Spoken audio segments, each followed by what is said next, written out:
sa pagpanglingkod, alang sa pagpaambit, niining matahong kabuntagon, base sa pulong nga atong nabasa niini nga adlaw. Atong himduman ang mga igsuon nga sa matag tuig di ay ang mga ginikanan sa atong Ginoong Kristo muadto sila sa kasulugan, sa pangilin, sa pagsaylo. Kinsay pataas, kinsay 12 edad din 12 nag-edad. Hinumduman na to, 12 ang edad sa ang bata nga si Jesus. Pero nasabtan na sa usang ginikanan kini nga naitawag. Mausad kamo mga 12 makasabot na mo, andam na mo, maminaw. Panahon kinsay magwali, magpanahon sa midweek, panahon sa Sunday, atong obispo mag-word, atong mga pare, panahon sa Sunday. Hindi na mo magdiktik. Kaya 12 naman mo, sama din sa Kristo. 12 ang edad na mati nga naglingkod uban sa mga magtutudlo sa balaod. Mausap ulap na mo. Usap kita, 12 na tang analagad, pataas. Kita ni hamtong nata diha sa atong pagpangalagad. Sobra naman tas 12, abot at 20 anyos uban. Dagan kay ini nga ng 12. Kung anong 12 man Lord? 12. Ato sa nang kuno na po nang muna ni kuan mo ng 12 sa 12 ka tribo sa Israel. Isa ka adlaw nilagi pangita ang bata sa Ginoong Kristo.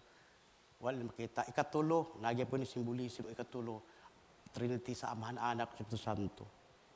Mga igsoon, atong hinumduman, ang atong ebanghelyo ni kabuntagon, agisgot kini sa diha nga ang atong Ginoong Hesus didto sa templo. Sa gingon ko na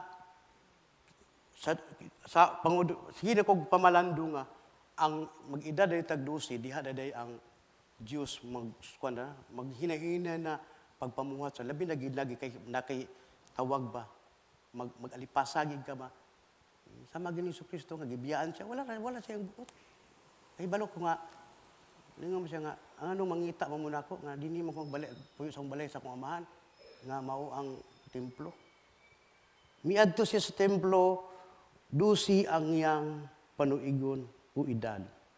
Ay ang kinabuhi atong hinumduman, naghatag ka nato og panag-ingnan o sumbanan ngadto sa matag adlaw sa atong pagpadayon sa pag-alagad. Mo hinumduman nato.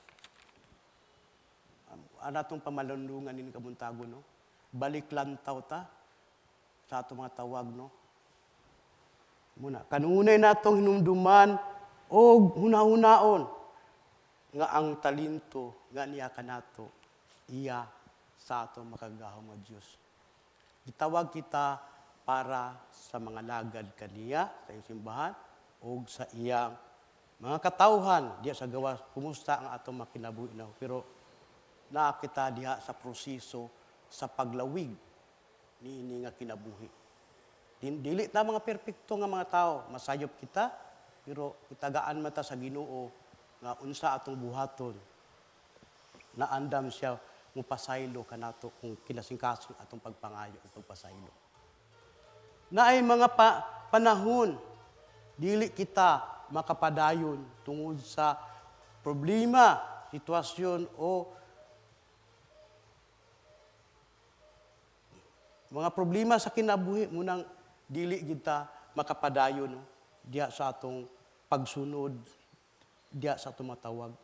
Labi na kanatong mga ministers.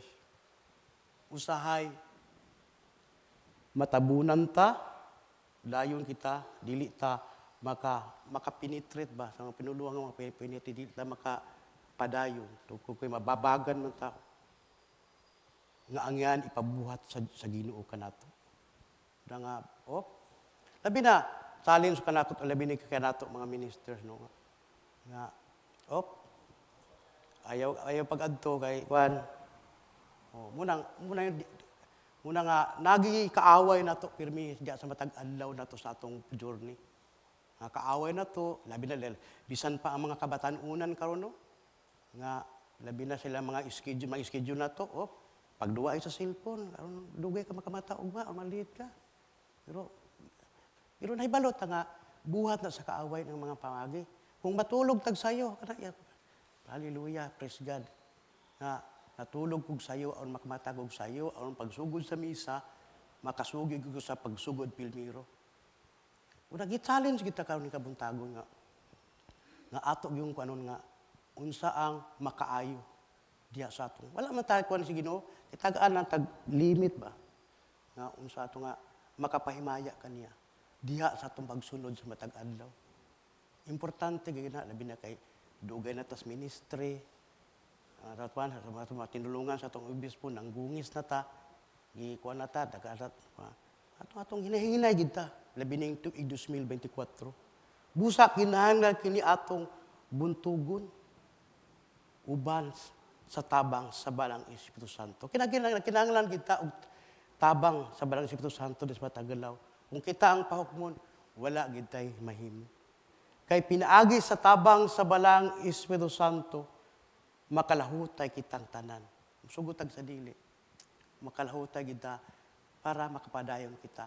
Nga dili ta sama sa suga nga musiga, mupalo, musika mga sitwasyon, gi-advisean lang, napalong na sad, mingon gikasab-an ko. Mo sa gyapon ang mga atong mga miyembro sa pamilya panon sa Domingo. Makadungog lang anak gisulti siyang silingan nga ingon anak gisulti sa imong leader, adi na dayon pakita. Na kinahanglan ta og ato ginang buntugon diha sa matag adlaw no. Diha sa atong aron makapadayon kita sa pagbuhat. Kita may lang kita mabuhat sa gawas pero diha sa kabuton sa Ginoo.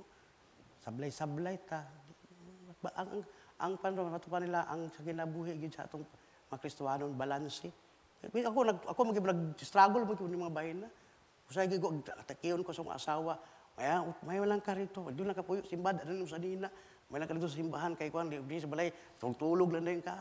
Tikiyon ko, pero, nasa punto ba ya, pun nga, kinanglan, ako sa ginang labangon ba, diya sa akong Kwan. Sa katapusan, manginaot ako, ni ining kabuntagon. Nga ang atong gikinanglan, diya sa, ang kusog ug ang grasya. Nga atong gikinanglan sa pag-adlaw. Mo ginatong gikinanglan na to. Wag gid tay mahimo. Kinahanglan gid ta ang grasya ug kusog uban ang pagtuo diha sa atong pagpadayon.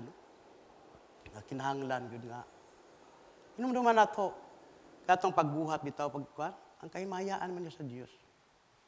Munang ingon nga pag sa Ginoo subo lang kay tanawon. Apil man ko usahay gid ani. Dili man ko exempted sa akong giwan nga iya sa Ginoo maliit man ta, pag natay lakaw nga dili sa importante gin-invite ta, sayo ta. Dili maayo nga maihimplo nga panahon. At atensyon kato ning tanan. Bisag ako naa dinhi nagbarog, giapil ko gitudluan ini kabuntagon base sa atong ebanghelyo.